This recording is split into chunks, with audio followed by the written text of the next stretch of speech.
मैं जितेंद्र सिंह राजपुरोहित आपके साथ। हेलो स्टूडेंट्स, नमस्कार। भूगोल विषय के रिवीजन की इस श्रृंखला में आज हम खंड ब के पाठ 13 व 14 का रिवीजन करेंगे।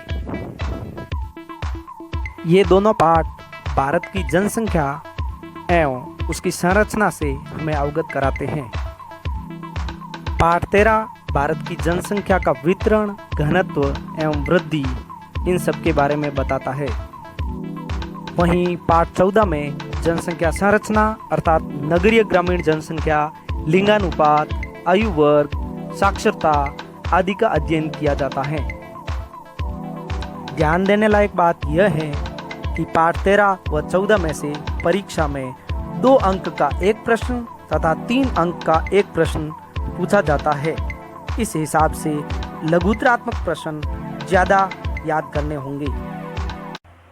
तो विद्यार्थियों, आइए पहले हम अध्ययन करते हैं पाठ 13 का, जिसमें जनसंख्या के वितरण, घनत्व और वृद्धि से संबंधित हम अध्ययन करेंगे, लेकिन हम रिवीजन के नज़रिए से करेंगे, क्योंकि इसका संपूर्ण अध्ययन आप पहले ही अपनी पहले की कक्षाओं में कर चुके हैं। ये भारत से संबंधित खंड शुरू हो चुका है। मैं वैसे तो पहले खंड अ का सीरीज़ कंप्लीट करने वाला था, लेकिन मैंने दोनों को साथ रखा है ताकि आप लगातार एक ही सीरीज़, एक ही तरह की सीरीज़ से थोड़ा उबाऊ महसूस ना करें, इसलिए मैंने भारत की सीरीज़ को साथ में शुरू किया है। तो इसी से संबंधित हम शुरुआत करते हैं। आपको पहले ये बता दूं कि आपको प्रत्येक पाठ की रूपरेखा जैसे मैंने अपने कक्षाओं में तैयार करवाई है अपने स्कूल की क्लास में, वैसे ही आप सभी विद्यार्थी जो मेरे को इस वीडियो में देख रहे हैं, आपको ये बता दूं कि आपको ये रूपरेखा ज़रूर बनानी चाहिए। रूपरेखा से आपको पॉइंट्स याद हो जाएंगे। आपके पूरे पाठ का जो रोड मैप है, पाठ का जो खाका है, चित्र है, वो आपके दिमाग में हर समय रहेगा। तो ये जनसंख्या वितरण, जैसा कि ऊपर टॉपिक का नाम है, वितरण, घनत्व एवं वृद्धि, तो ये जनसंख्या वितरण इस पेज पर, फिर आगे जो है वो शुरू हो जाएगा जनसंख्या का घनत्व, और फिर अगले पेज पर जनसंख्या वृद्धि। तो इस तरीके से आप 13वें पाठ को देखेंगे। तो जनसंख्या वितरण और घनत्व में सामान्य सा अंतर बता दूं आपको कि जनसंख्या वितरण होता है किसी भी क्षेत्र या किसी भी देश या किसी भी राज्य के अंदर निवास करने वाली जनसंख्या किन किन क्षेत्रों में बसावट करती है, किन किन क्षेत्रों में बसी है, वो जनसंख्या का वितरण कहलाता है। जबकि घनत्व है वो प्रति वर्ग किलोमीटर के हिसाब से, यानी कि कितने क्षेत्र पर कितनी जनसंख्या रहती है। यानी अधिक क्षेत्रफल पर कम जनसंख्या है तो वहाँ पर घनत्व कम होगा। कम क्षेत्रफल पर अधिक जनसंख्या है तो वहाँ घनत्व ज़्यादा होगा। और अगर अधिक क्षेत्रफल पर अधिक जनसंख्या या फिर कम क्षेत्रफल पर कम जनसंख्या है तो वहाँ का जनसंख्या घनत्व औसतन सामान्य होगा। तो इस तरीके से हमने वितरण और घनत्व के थोड़ा अंतर जान लिया है। मैंने यहाँ अंडरलाइन कर रखी है, उनको आप ज़रूर देखना। देखो, यहाँ पर वितरण को 3 भागों में दर्शाया गया है। आपको मैं बता दूं कि 2 नंबर और 3 नंबर के हिसाब से अगर ये पाठ इम्पोर्टेंट है तो हमें 2 नंबर और 3 नंबर के लघुत्तरात्मक प्रश्न जो 60 शब्द और 100 शब्दों के होते हैं उन पर ज़्यादा गौर करना होगा। तो ये यहाँ पर 3 अंक जो मैंने यहाँ लिखे हैं, आप गौर करोगे 3 अंक का यहाँ प्रश्न बनने की संभावना है। कौन सा? कि भारत में जनसंख्या के वितरण को समझाइए या दर्शाइए या उसका विभाजन कीजिए, ऐसा प्रश्न आए तो आपको भारत के जनसंख्या वितरण को 3 भागों में, प्रथम जिसमें मैदानी क्षेत्र आते हैं, और उसमें कौन कौन से क्षेत्र है आप देख लेना। गंगा यमुना का मैदानी क्षेत्र है और इसमें पूरे देश की 42.7% जनसंख्या निवास करती है। दूसरा जो दक्षिण के पठारी इलाका है, वहाँ पर खनिज पदार्थ अधिक होने और मिट्टी भी अच्छी उपजाऊ होने की वजह से वो द्वितीय स्थान रखता है।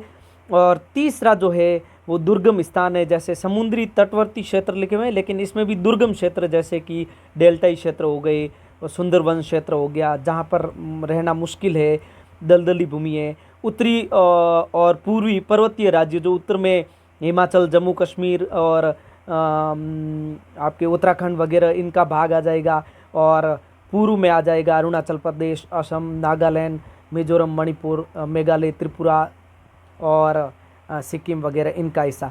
तो ये जनसंख्या के रहने के लायक नहीं है। तो इस हिसाब से वितरण जो है वो भारत में 3 भागों में बंटा हुआ है। तो अपना वितरण हो गया। वितरण से संबंधित 3 अंक का एक प्रश्न जो और बन सकता है और वो है जनसंख्या वितरण को नियंत्रित करने वाले कारक। हालांकि यहाँ 2 अंक का भी बन सकता है। तो 2 अंक का जब प्रश्न बने तो आपको सिर्फ पॉइंट्स लिखने हैं, लेकिन अगर 3 अंक का बने तो उन पॉइंट्स में थोड़ा वर्णन भी करना है। 3 अंक में आपके अगर बना तो यहाँ पर 3 कारक पूछे जाए तो विस्तृत तीनों कारकों को लिखना है, 6 कारक पूछे जाए तो थोड़ा शॉर्ट में लिखना है उनमें, लेकिन 6 पॉइंट पूरे लिखकर लिखना है। तो इस हिसाब से ये 3 नंबर का प्रश्न यहाँ पर भी बनता दिख रहा है।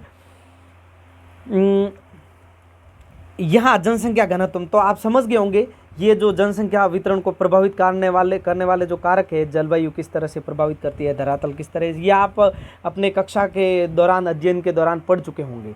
ठीक है, अब हम यहाँ घनत्व पर आएंगे। तो जनसंख्या घनत्व की परिभाषा और उसका सूत्र, ये मैंने अंडरलाइन जो किए हैं वो आप देख लेना, इनको आप ज़रूर याद करना, क्योंकि परिभाषा और सूत्र अगर 2 अंक को एक साथ मिलाकर पूछा जा सकता है कि जनसंख्या घनत्व को परिभाषित करते हुए उसका गणितीय सूत्र बताइए, तो इस हिसाब से आप इसको देख लेना। बाकी यहाँ पर ये जो इसमें एक विशेष बात आप याद रखना कि छोटे जो आप तथ्य याद करते हो, आंकड़े याद करते हो, कोई संख्या याद करते हो, तो वो संख्या आपके कहीं भी अति लघुत्तरात्मक प्रश्न में काम आने वाली नहीं है, क्योंकि इसमें से अति लघुत्तरात्मक प्रश्न नहीं आएंगे। लेकिन ये ध्यान रखना कि ऐसा नहीं हो कि आप याद ना करो, उसको याद जरूर करें, विशेष करके जो मुख्य जो मेन तथ्य है जो बहुत काम के हैं, ठीक है, वो तथ्य याद करें, ना कि सारे आंकड़ों को, सारे तथ्यों को याद करने की जरूरत नहीं है। जैसे कि यहाँ पर मैंने अंडरलाइन जो है वो मेन आंकड़ों की है, वो इसलिए याद करना है कि कहीं पैराग्राफ के बीच में अगर आप इसको मेंशन करते हो, इसको डालते हो, तो आपका प्रश्न और अच्छा हो जाएगा, प्रश्न का उत्तर अच्छा हो जाएगा और अंक अच्छे आने की संभावना रहती है। तो 2011 में जो भारत में 382 प्रति व्यक्ति जो वर्ग किलोमीटर पाया जाता है घनत्व, वो यहाँ पर दर्शाया गया है। अब आप देखोगे कि यहाँ पर भारत में 382 व्यक्ति प्रति वर्ग किलोमीटर, आगे बिहार में सबसे ज़्यादा है 1102 व्यक्ति प्रति वर्ग किलोमीटर, ये राज्यों के हिसाब से। और अगर केंद्र शासित प्रदेश या शहर का पूछा जाए तो उसमें आपको दिल्ली का जिक्र करना है, जिसमें 11,297 व्यक्ति प्रति वर्ग किलोमीटर है। अच्छा, मैं अगर बोलने में कहीं छोटी मोटी गलती कर दूं तो आप किताब पर ज़्यादा ध्यान रखना, ना कि मेरे बोले हुए पर। वीडियो बनाते टाइम छोटी मोटी अगर गलती हो जाती है तो मैं भी एक इंसान हूँ, कोई विशेष बात नहीं है, लेकिन पूरी कोशिश करूँगा, ध्यान रखूँगा। सबसे कम जनसंख्या घनत्व में अगर आप देखोगे तो अगर अरुणाचल प्रदेश अगर राज्यों के हिसाब से देखें तो वो सबसे कम है, और वो है 17 व्यक्ति प्रति वर्ग किलोमीटर। और साथ में अंडमान निकोबार द्वीप समूह जो है वो केंद्र शासित प्रदेश के हिसाब से न्यूनतम जनसंख्या घनत्व वाला है। तो इस हिसाब से आपके ये जो मैंने आपको बताए हैं ये सिर्फ कहीं जानकारी के लिए काम आ सकते हैं या आगे के कंपटीशन एग्जाम के लिए। बाकी ये अभी जो मैंने आंकड़े बताए हैं वो अभी कोई खास काम के नहीं है, उसकी बजाय 2 नंबर और 3 नंबर के प्रश्नों पर ज़्यादा ध्यान दें। 3 नंबर का यहाँ प्रश्न बनता दिख रहा है, वो प्रश्न है जनसंख्या घनत्व के भारत के प्रदेशों को विभाजित करना है। भारत में वो जनसंख्या घनत्व को अगर देखें तो मुख्यतः 3 तरीके से दर्शाया जा सकता है, 3 तरीके से पाया जाता है। वो है उच्च घनत्व के क्षेत्र और मध्यम घनत्व के क्षेत्र और निम्न घनत्व के क्षेत्र। तो ये पॉइंट भी याद रखने हैं, साथ में इनमें कुछ ज़रूरी फैक्ट्स जो है वो भी आपको याद करने हैं। तो वो ये 3 नंबर का प्रश्न आपके आ सकता है। तो ये हो गई ज़रूरी बातें, आप होल्ड रखें वीडियो। अब देखते हैं जनसंख्या वृद्धि के बारे में। देखो यहाँ जो भी लिखा हुआ है जनसंख्या वृद्धि से संबंधित, उनमें कोई खास चीज़ नहीं है, मैंने पूरा ध्यान दे दिया है, आप पढ़ सकते हो। थोड़ा बहुत याद करने लायक मैंने वैसे एक अंडरलाइन की है, बाकी कोई खास बात यहाँ पर आपको नहीं मिलेगी। तो इन डेटा को आप समझना, फ्यूचर में काम आएंगे आपके कंपटीशन एग्जाम में।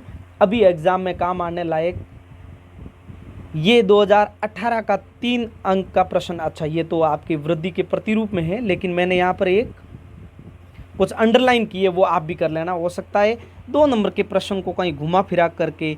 एक मैं और आपको विशेष बात याद दिला दूं कि इसी पाठ में से 2018 या 19 में एक प्रश्न ऐसा भी पूछा गया था जो काल्पनिक प्रश्न था, यानी कि वो किताब से डायरेक्ट नहीं पूछा जाएगा, उसकी बजाय आपको कल्पना करनी है, आपको अपने दिमाग से जवाब देना है।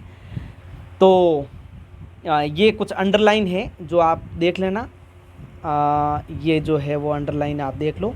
बाकी इसमें ये 2 नंबर का ये प्रश्न भी हो सकता है पूछे, मुश्किल है कि भारत के कालों को विभाजित कीजिए, तो कालों का 2 नंबर का फिर पॉइंट्स आएंगे, लेकिन बहुत कम गुंजाइश है, इस टाइप का थोड़ा ये कमज़ोर प्रश्न प्रतीत हो रहा है। अब यहाँ पर क्या लिखा हुआ है,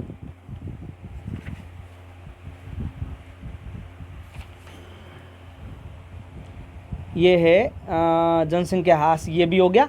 अब 3 अंक का ये प्रश्न आप देख लो, ये 2018 में आ चुका है, तो ये आप वापस रिपीट नहीं होगा। ये कौन सा है, जनसंख्या वृद्धि का स्थानिक प्रतिरूप भारत में समझाना था, ये 2018 में आया था। तीव्र जनसंख्या वृद्धि के क्षेत्र, मध्यम जनसंख्या वृद्धि के क्षेत्र और कम जनसंख्या वृद्धि के क्षेत्र। अब यहाँ जनसंख्या वृद्धि के जो प्रभाव लिखे हुए उसको ठीक कर देना, ये कारण है।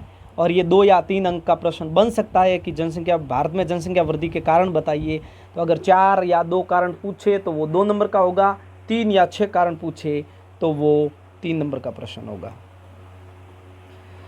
ठीक है, और तो आप देखो ये मैंने यहाँ पर आगे पॉइंट्स लगाए हैं और साथ ही साथ इनकी अंडरलाइन की है कि कौन कौन से जो है वो यहाँ पर पॉइंट ये बन रहे हैं, इधर भी अंडरलाइन किया, आप देख लेना। 2 या 3 अंक का ये प्रश्न इधर आगे और आ रहा है जिसमें आपको 6 पॉइंट्स पूछे जा सकते हैं, किसके, जनसंख्या, भारत में जनसंख्या वृद्धि के सामाजिक आर्थिक प्रभाव बताइए, तो ये भी प्रश्न बन सकता है।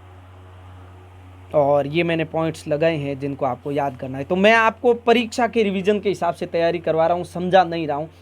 जनसंख्या वृद्धि, वैसे मैं ये अपने क्लास में सब समझा चुका हूँ, और अगर मैं यहाँ समझाने बैठूँ पाठ तो हमारे क्लास में सप्ताह से 10 दिन चलता था एक पाठ, तो सोचो कि ये कैसे 20-30 मिनट के वीडियो में पॉसिबल है। लेकिन आपका कोई भी ज़रूरी सवाल हो जो आपको समझ में ना आया हो, पूछना हो, तो आप बेझिझक कमेंट बॉक्स में या मेरे व्हाट्सएप नंबर पिछले वीडियो में जो दिए थे उसमें आप पूछ सकते हैं। ये 2 अंक का यहाँ प्रश्न दिखाई दे रहा है, जनसंख्या वृद्धि को नियंत्रित करने के उपाय बताइए, तो ये उपाय आपको विवाह की आयु में वृद्धि, आर्थिक समृद्धि, परिवार कल्याण कार्यक्रमों का विस्तार और शिक्षा, ये 4 पॉइंट, सिर्फ पॉइंट लिखने हैं अगर 2 नंबर का प्रश्न आ जाए तो। जनसंख्या के वृद्धि को नियंत्रित करने के उपाय, तो ये हो गया आपका पाठ कंप्लीट।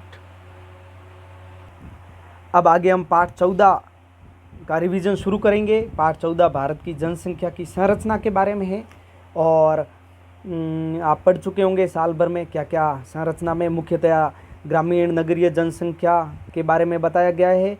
उसके साथ ही बताया गया है आपके लिंगानुपात, और उसके बाद में आयु वर्ग, और फिर आपके आ जाएगा साक्षरता, और उसके बाद जो है वो भाषाई वर्ग, जो भाषाई विभाजन है, धार्मिक विभाजन है और प्रजातीय विभाजन है, ये सब इसमें है। तो भाषाई और उनके बारे में भी बात करेंगे। शुरुआत करते हैं यहाँ से। सबसे पहले तो आप ग्रामीण जनसंख्या और नगरीय जनसंख्या के मुख्य आंकड़ों को आप याद कर देना। भारत में कुल गाँवों की संख्या जो 6,40,867 जो है वो 2011 की जनगणना के अनुसार, 2011 की जनगणना के सारे आंकड़े आप याद कर लेना, कहीं भी काम आ सकते हैं, फ्यूचर में भी काम आएंगे। उत्तर प्रदेश में सबसे ज़्यादा गांव है 1,06,704, और परसेंटेज के हिसाब से देखें तो हिमाचल प्रदेश जो है वो 89.96% के साथ सर्वाधिक ग्रामीण जनसंख्या को लिए हुए हैं। नगरीय जनसंख्या की बात करें तो इसमें इम्पोर्टेंट आंकड़ों में देखेंगे आप 2011 की जनगणना के अनुसार भारत में कुल नगरों की संख्या है 7,935, उसमें तमिलनाडु सबसे ऊपर है और वो है 721 नगर। और अगर प्रतिशत के हिसाब से देखें तो मिजोरम जो है 51.51% के साथ भारत में सर्वाधिक नगरीय जनसंख्या वाला राज्य है। नगरीय जनसंख्या की वृद्धि के कारण आप जो है वो यहाँ से शुरू हो रहे हैं। इसमें ये 1911 और 2011 के आंकड़ों की तुलना की गई, लेकिन ये काम की चीज़ विशेष नहीं, आप याद जरूर करना फ्यूचर के लिए। ये देखो आप रेड पेन से आ गया है, और ये है आपका आया हुआ प्रश्न, नगरीकरण के नियंत्रण के 4 उपाय। देखो ध्यान से, अब इस प्रश्न पर हम 1 मिनट 2 मिनट का टाइम लेते हैं। क्यों?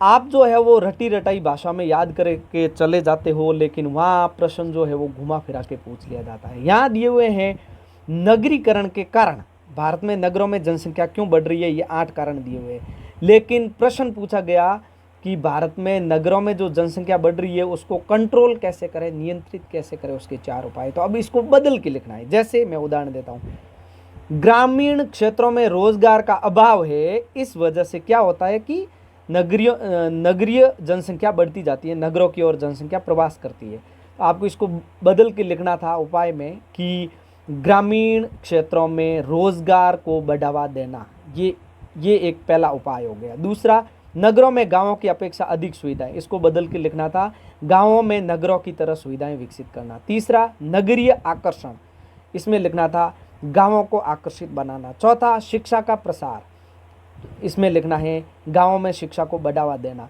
औद्योगिकरण, गांवों में फैलाना। तो इस तरीके से ये सभी पॉइंट जो है आपको उलट करके बदल करके लिखने हैं, किसमें, उपाय में, क्योंकि यहाँ पर कारण है, कारण के उपाय को बदल कर लिखना पड़ता है। अब देखो आगे अगर हम ध्यान से देखें तो ये आपके आ रहा है लिंगानुपात से संबंधित परिभाषा। अच्छा, ये जितने भी चीज़ें आ रही हैं उनकी परिभाषाएं कहीं आए, वैसे मैंने अंडरलाइन कर रखी है, लेकिन अगर मेरे से चूक भी हो जाए तो आप परिभाषाएं और उनसे संबंधित जरूरी चीज़ें तो जरूर याद रखनी भाई। बेसिक अगर आपको नॉलेज नहीं है तो फिर आप क्या परीक्षा में बैठे हो। तो ये लिंगानुपात की परिभाषा और सूत्र 2 अंक का प्रश्न आ सकता है, जैसे हम पिछली बार बात कर चुके हैं किसमें, घनत्व में, उसी तरह, ठीक है।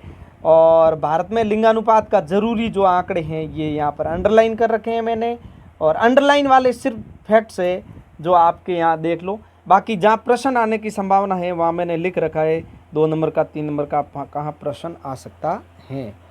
ये अंडरलाइन वाली चीज़ें आप देख सकते हो। मैं यहाँ आगे बढ़ रहा हूँ, आगे ध्यान से देखना। भारत में लिंगानुपात कम होने के कारण, हाँ, तो ये 2 या 3 अंक का प्रश्न आ सकता है। इसमें कुल 5 जो है वो मेरे हिसाब से कारण है, हाँ 5 है। तो 5 में 3 अगर पूछ ले तो आपको वर्णन सहित लिखना है, इसका मतलब वो 3 नंबर का आएगा। और अगर 4 पूछ ले 2 नंबर का हो तो वर्णन नहीं करना है, सिर्फ 4 पॉइंट ही लिखने हैं। तो ये आपके हो गया किसके बारे में, लिंगानुपात के बारे में। बाकी अध्ययन आप साल भर कर चुके हो, मैं फिर बार बार रिपीट करूंगा कि मैं यहाँ पर समझाने के लिए नहीं बैठा हूँ, बल्कि मैं परीक्षा के हिसाब से आपके इसको पाठों को संक्षिप्त करने के लिए यहाँ आया हूँ। तो आगे देख लो, आयु संरचना, इसमें मैंने फिर गौर किया है, ये 2 नंबर का प्रश्न बन सकता है। ये नहीं सॉरी 3 अंक का प्रश्न, बिल्कुल 3 अंक का प्रश्न बन सकता है।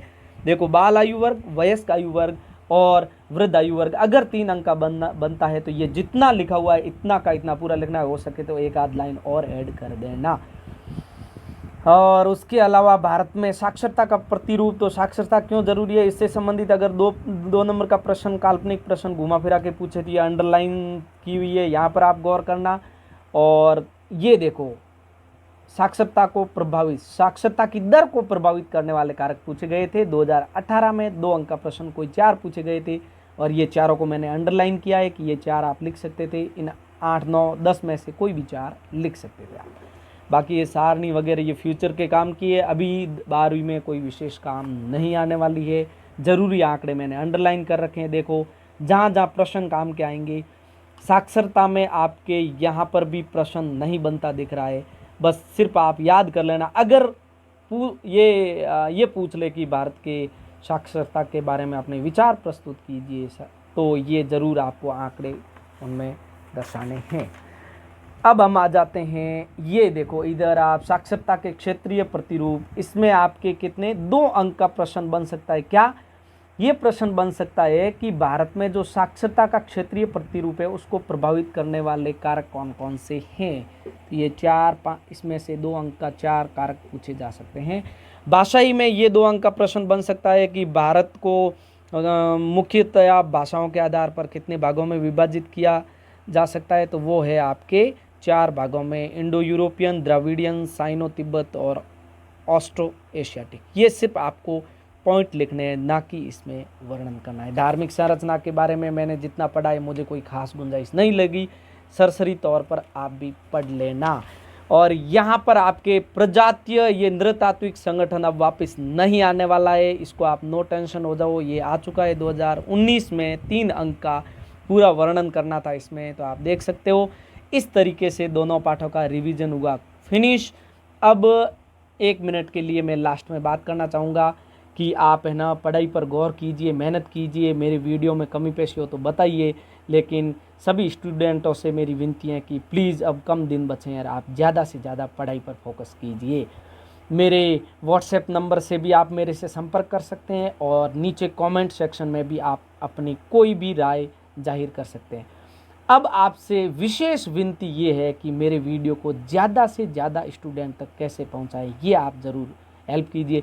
अगर मैं आपके लिए दिन भर, एक वीडियो को बनाने में पूरा दिन लगता है, सुबह से शाम, तब जाकर इसकी पूरी परफेक्ट तैयारी हो पाती है, तो मैं आपके लिए पूरा दिन खर्च करके अगर एक वीडियो बना सकता हूं, तो आप मेरे लिए आधा घंटा 1 घंटा निकाल के इस वीडियो को शेयर ज़रूर कर सकते हैं, ताकि मेरा हौसला बढ़ेगा, ज़्यादा से ज़्यादा व्यूज़ आएंगे, ज़्यादा से ज़्यादा लाइक कमेंट और सब्सक्रिप्शन आएंगे, मेरा हौसला बढ़ेगा, तो मैं आपके लिए और भी अच्छे अच्छे वीडियो आगे तैयार करके लाता रहूँगा। तो उम्मीद है कि मेरे स्टूडेंट इस बात पर ज़रूर ध्यान देंगे। जय हिंद, जय भारत।